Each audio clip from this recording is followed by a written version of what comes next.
आज का जो चैप्टर होगा मिट्टियाँ, काली मिट्टी, पत्तलों की प्राकृतिक ज्योग्राफी के अंतर्गत आज मिट्टी पढ़ेंगे। मिट्टी इस तरह से है, देख लीजिए। काली मिट्टी, काली मिट्टी को रेंगुर मिट्टी कहा जाता है, कपास की मिट्टी कहा जाता है, ट्राइकल या ब्लैक अर्थ कहा जाता है एवं ट्रॉपिकल चोनोजेम कहा जाता है, क्रोनोजेम कहा जाता है आदि नामों से जाना जाता है। भारत में रेंगुन मिट्टी का निर्माण बेसाल्ट लावा के अपक्षय के एवं अपर्दन के कारण होता है। ये मृदा दक्कन ट्रैप के ऊपरी भागों में विशेष रूप से महाराष्ट्र, मध्य प्रदेश, गुजरात, आंध्र प्रदेश तथा कर्नाटक में पाई जाती है। कौन सा मृदा? काली मृदा। ठीक है। राष्ट्रीय मृदा सर्वेक्षण एवं भूमि उपयोग नियोजन ब्यूरो के अंतर्गत जो है टी भट्टाचार्य के शोध की रिपोर्ट के अनुसार काली मिट्टी भारत के विभिन्न राज्यों में 5.46 लाख वर्ग किलोमीटर में फैला हुआ है काली मिट्टी। ठीक है। यह देश के कुल भौगोलिक क्षेत्रों के लगभग 16.6% का भाग विस्तृत करती है। काली मृदा कपास की खेती के लिए अधिक उपयुक्त होती है। इसे लोहा, चूना, calcium, potash, aluminium, magnesium carbonate की अधिकता होती है। नाइट्रोजन, फास्फोरस, जैव पदार्थों की भी कमी पाई जाती है। देखो कारण नाइट्रोजन इसमें नहीं होगी, फास्फोरस नहीं होगी, जैविक पदार्थ इसमें कमी पाए जाते हैं। इस मृदा का काली रंग टेटनीफेरस मैग्नेटाइट, देखिए किसके कारण?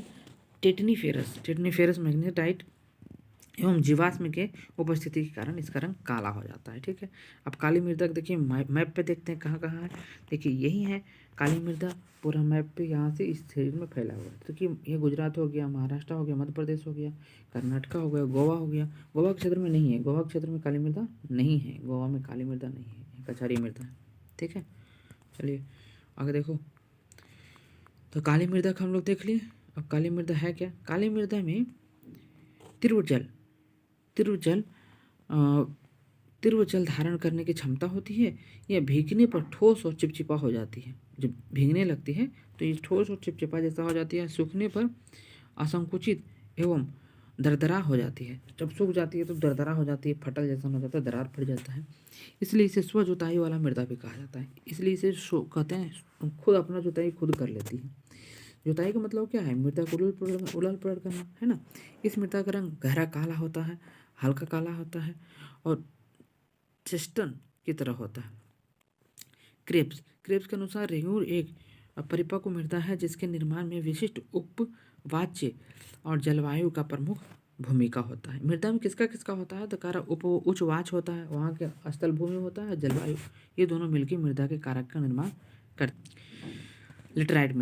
लेटराइट मृदा की सर्वप्रथम अध्ययन जो है 1905 ईस्वी में बुक्कन द्वारा किया गया था। ठीक है। यह लैटिन भाषा में लेटराइट से लिया गया है जिसका अर्थ होता है ईंट।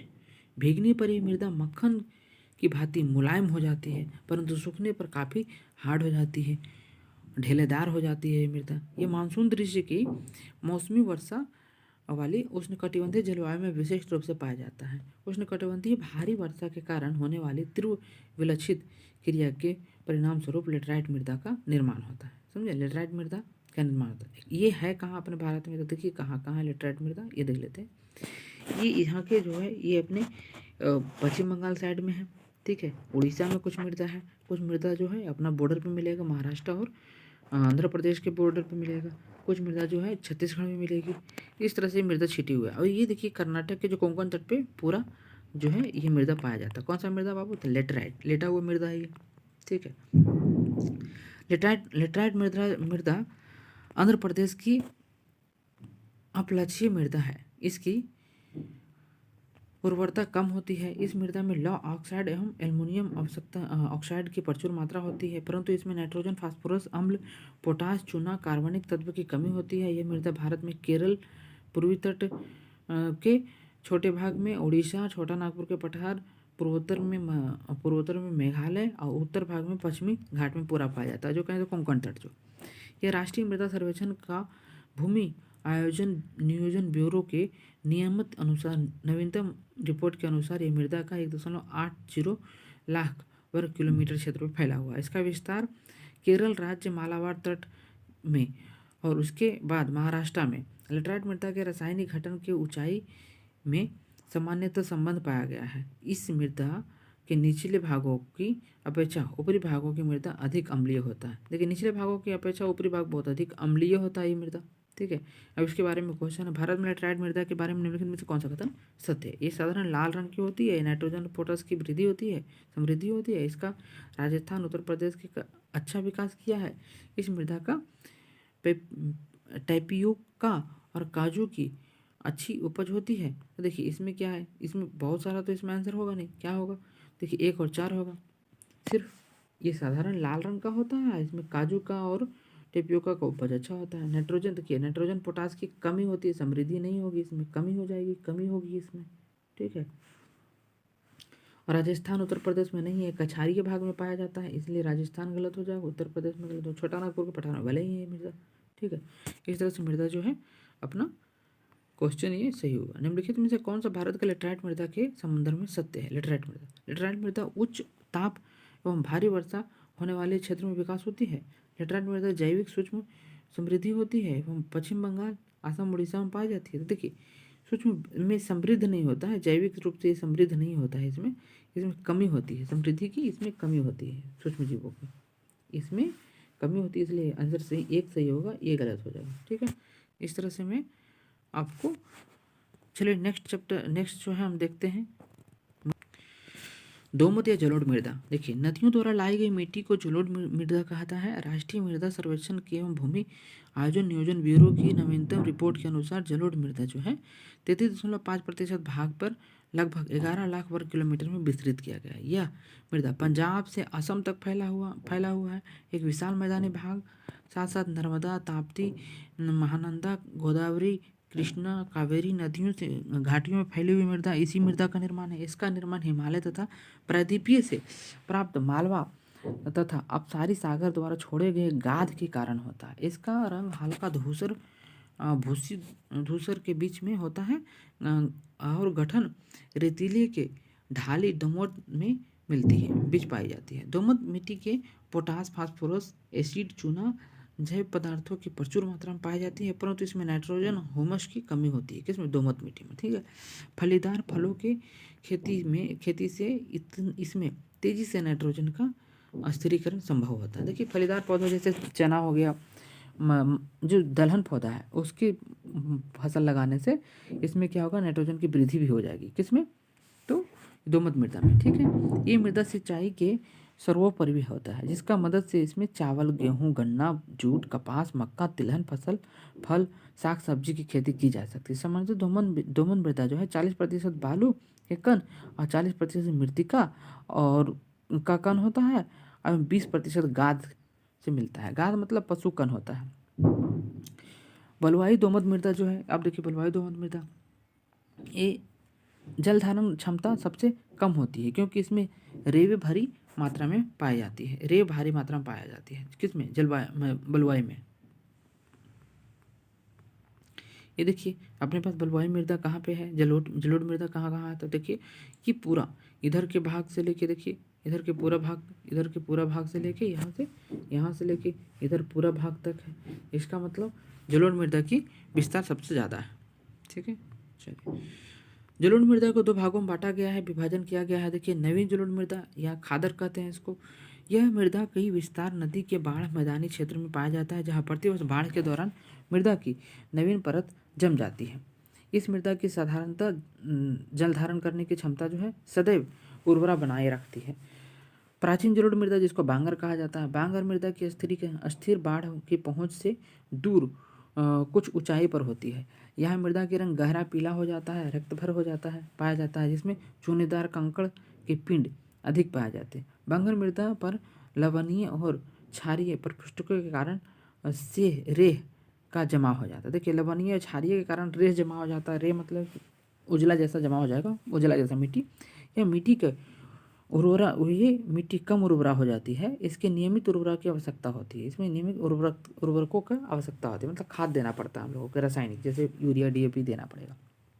भंवर श्रीवालका का गिरिपाद क्षेत्र के जलोढ़ पंख पाए जाते हैं, जिसे मृदा स्थूल और गुट्टिकाय युक्त कहते हैं। इसके भंवर कहा जाता है। भंवर के दक्षिण दलदली और गाढ़ी मृदा वाले क्षेत्र को तराई कहा जाता है। देखिए भंवर है, तराई है। भंवर किसको कहेंगे? भंवर जो है इसमें भंवर पाया जाता है। किसमें? देखिए शिवालिका गिरिपाद, ये शिवालिका पर्वत है। देखिए शिवालिका है, इसके नीचे वाली जो भाग है वो भंवर कहलाती है। और इसमें जलोढ़ पंख पाया जाता है। जलोढ़ का एक मिट्टी का पाया जाता है, अगुटिका इसको कहते हैं। इसके भंवर कहा जाता है। भंवर के दक्षिण, भंवर से और नीचे जाएंगे यहाँ वाले भाग में है जो दलदली और गाढ़ भाग है, इसी को जो है दलदली भाग या तराई भाग कहा जाता है। समझे? फिर देखिए यहाँ की मृदा में नाइट्रोजन और जैविक पदार्थों की प्रचुर मात्रा में फास्फोरस की कमी पाया जाता है। प्रचुरता होती है लेकिन फास्फोरस की कमी पाया जाता है। यहाँ के अधिक ऊंचाई में प्राप्त होने वाली मृदा को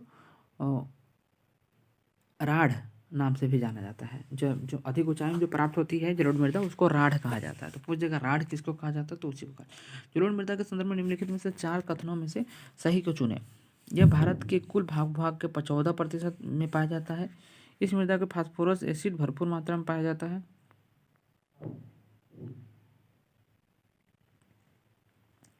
यह मृदा रेह, थूर, चौपन जैसे नामों से भी जाना जाता है।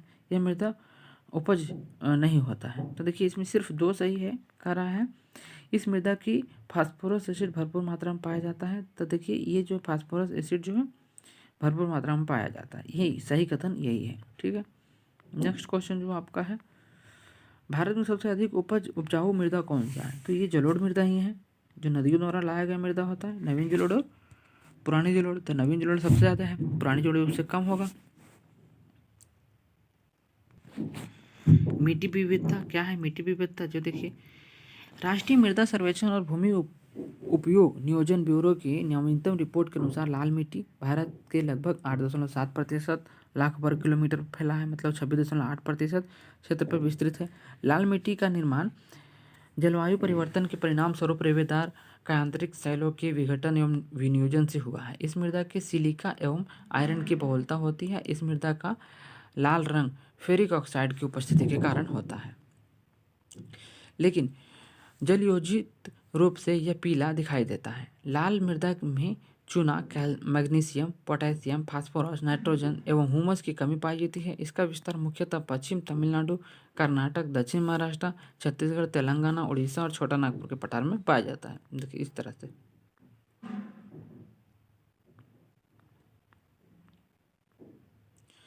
पर्वतीय मृदा हिमालय क्षेत्र की घाटियों एवं ढालों पर 2700 मीटर से 3000 मीटर की ऊंचाई के भागों में पाए जाने वाला मिट्टी को छिछली एवं अपरिपक्व है। इसके में कार्बन नाइट्रोजन अनुपस्थित काफ़ी अधिक मात्रा में होती है, अनुपात काफ़ी मात्रा में होती है कार्बन नाइट्रोजन का। ठीक है, ये मृदा हल्की अम्लीय होती है। मरुस्थलीय मृदा का विकास शुष्क एवं आर्द्र और शुष्क जलवायु में के दशाओं में होता है। राजस्थान, सौराष्ट्र, कच्छ एवं दक्षिण पंजाब क्षेत्र में पाया जाता है। यह मृदा जो है मिट्टी रेत एवं बजरी से के संयुक्त रूप से बना हुआ है।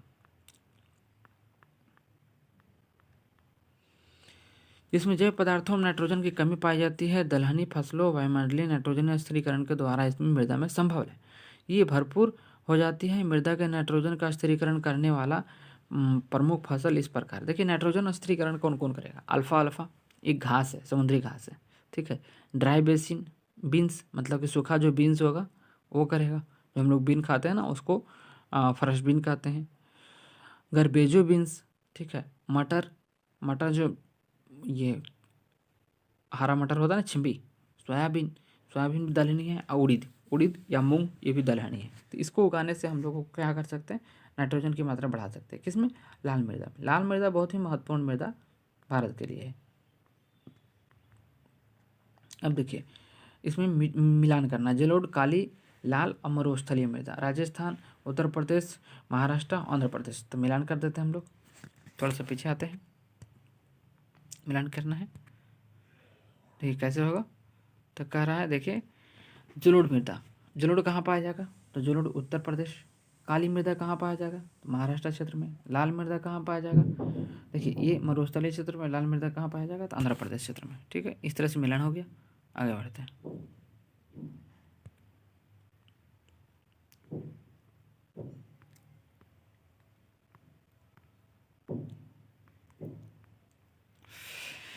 पश्चिम राजस्थान की मृदा में किसकी मात्रा अधिक होती है? पश्चिम राजस्थान की मृदा में तो देखिए कैल्शियम की मात्रा अधिक होती है।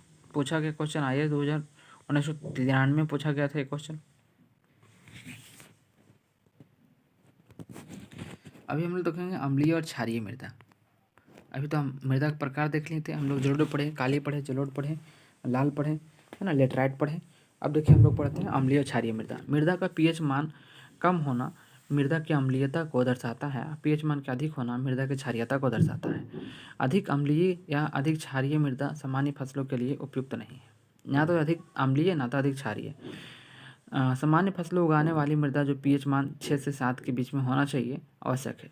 तेजाबी मृदा अवसादी प्राकृतिक की होती है। ये मृदा लेटराइट, लौहमय, लाल और अन्य लाल मृदा समूह के मृदा होते हैं। इसका विकास मुख्यतः भू आकृति, अम्लीय मूल सामग्री और नमी युक्त जलवायु में प्रभाव करता है। देखिए इसका प्रभावित करने वाला कौन कौन है, तो भू आकृति वहाँ का कैसा जो है, और अम्लीय मूल के सामग्री जो अम्लीय मूल के सामग्री होगा, और नमी युक्त जलवायु के प्रभाव के कारण होगा। ताप, नमी युक्त जलवायु एवं अत्यधिक वर्षा की स्थिति में मृदा की मूल सामग्री में अपक्षय हो जाता है और क्षारों की लीचिंग काफ़ी बढ़ जाती है, क्षार बढ़ जाती है। तो उच्च तापमान के साथ भारी वर्षा अत्यधिक लीचिंग के कारण अम्लीय मृदा का निर्माण करता है। देखिए कह रहा है कि अम्लीय मृदा का निर्माण कैसे होगा, तो उच्च तापमान के साथ भारी वर्षा जहाँ हो रहा है उस क्षेत्र में होता है। और तेजाबी मृदा की कृषि योग्य बनाने के लिए चूना डाला जाता है। देखिए जब अम्लीय मृदा को कृषि योग्य बनाना है तो इसमें क्या डालेंगे, चूना डाल देंगे, क्षारीय बन जाएगा, का प्रयोग किया जाता है। भारत में क्षारीय मृदा शुष्क एवं अर्ध शुष्क क्षेत्र में पाया जाता है। देखिए क्षारीय मृदा कहाँ पाया जाता है, जहाँ शुष्क एवं अर्ध शुष्क क्षेत्र होगा, सूखा एवं कम सूखा वाला क्षेत्र होगा। इस मृदा की उत्पत्ति शुष्क एवं अर्ध शुष्क क्षेत्र में होती है। भागों में जल तल की ऊंचाई होने एवं जल प्रवाह के दोषपूर्ण होने के कारण होता है। ऐसी स्थिति में कोशिका कर्षण की क्रिया के द्वारा सोडियम, कैल्शियम और मैग्नीशियम के लवण मृदा की ऊपरी सतह पर निक्षेपित किया जाता है। ये मृदा मुख्यतः दक्षिण पंजाब, दक्षिण हरियाणा, पश्चिम राजस्थान आदि में पाया जाता है। मृदा की क्षारीयता को बदलने और खारेपन को घटाने के लिए जिप्सम मतलब कि कैल्शियम सल्फेट का प्रयोग किया जाता है।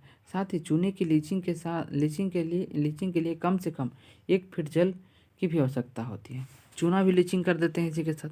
मृदा में जब सोडियम एवं मैग्नीशियम की अधिकता होती है तो लवण मृदा की निर्माण होती है। देखिए मृदा में जो क्या क्या हो जाएगा, सोडियम हो जाएगा एक, और मैग्नीशियम हो जाएगा, तो कौन बनेगा, लवण मृदा बनेगा, समझे, ये बोल रहा है। अब निर्माण होती है। भारत में सर्वाधिक लवणीय प्रभावी मृदा क्षेत्र गुजरात में है। ठीक है, लवणीय प्रभावी मृदा के लवण, क्षारीय एवं तटीय लवण के विभाजित किया गया है। भारत में सबसे अधिक क्षारीय मृदा क्षेत्र उत्तर प्रदेश है, जबकि सर्वाधिक लवण क्षेत्र मृदा गुजरात है। मृदा के लवण भावन मृदा के एकमात्र संचित जल के बहिष्कृत होने से पीछे छूटे नमक और खनिज से उत्पादन होता है। सिंचित भूमि पर लवणी भवन होने के कारण मृदा अपरमय बन जाता है। ठीक है, अब शब्दकोश देख लेते हैं, क्या है प्रश्न। निम्नलिखित में से कौन सा कथन मिट्टी के लिए संबंध है। चूने का प्रयोग ऊसर मिट्टी, ठीक है, चूने का प्रयोग कर उसे सुधारा जा सकता है। इस मिट्टी का पीएच मान 7 से अधिक होता है। यह मिट्टी में धान की फसल उगाई जा सकती है। देखिए ये जो है सारा क्वेश्चन का आंसर ये हो जाएगा कि आपको बी। 2 और 3 दोनों सही है। 2 और 3 क्या है, 2 में क्या कह रहा है बाबू, तो 2 में कह रहा है कि इस मिट्टी की पीएच मान बढ़ जाती है और मिट्टी में धान की फसल उगाई जा सकती है। हाँ उगाई जा सकती है। ठीक है, इस तरह से मृदा के जो दूसरा है तेजाबी मृदा के कृषि योग्य बनाने के लिए निम्नलिखित किसका प्रयोग किया जाता है, तो लाइम लगा देंगे। लाइम मतलब क्या, चूना डालेंगे। मृदा में खारेपन एवं क्षारीयता को समस्या का समाधान है। क्या समाधान है, तो खेतों में जिप्सम का प्रयोग करना। ठीक है, तो इस तरह से मृदा अपरदन और सुधार प्राकृतिक अभिकर्ताओं जैसे जल, वायु, पवन आदि द्वारा मृदा के ऊपरी आवरण के कृमिक कटाव तथा रूपांतरण को मृदा अपरदन कहते हैं। मृदा अपरदन के कई कारक हैं, जैसे निर्वनीकरण है, अत्यधिक पशुचारण, झूम कृषि, अवैज्ञानिक कृषि पद्धति, परिवहन एवं संचार साधनों द्वारा प्राकृतिक अपवाह का अपवर्तन एवं अवरोध और अंधाधुंध खनन आदि ये जो कारण है प्रभावित करते हैं मृदा का। भारत में मृदा अपरदन के सर्वेक्षण सर्वप्रथम प्रभावी क्षेत्र जो है चंबल एवं यमुना नदी के तट से उत्खात हुआ भूमि है।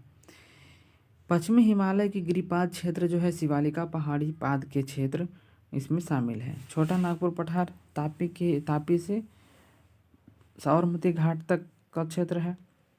मालवा पठार महाराष्ट्र के काली नदी से लेकर हरियाणा तक के क्षेत्र को मालवा का पठार कहते हैं। राजस्थान गुजरात के शुष्क क्षेत्र आदि प्रमुख हैं। भारत में चंबल घाटी क्षेत्र में खोह खड़े का निर्माण अवनलिका अपरदन से होता है। अवनलिका अपरदन सामान्य तीव्र ढालों पर होती है। वर्षा से गहरी हुई अवनलिका कृषि भूमियों को छोटे छोटे टुकड़े में खंडित कर देती है, जिससे वे कृषि के लिए अनुपयुक्त हो जाती हैं। जिस प्रदेश में अवनलिका अथवा बीहड़ अधिक संख्या में हो जाती है उसे उत्खनन भूमि सर्वेक्षण कहा जाता है, स्थलकृत कहा जाता है, उत्खत कहा जाता है। मृदा अपरदन प्रकृति की कर्मिक अनुकर्म इस प्रकार है।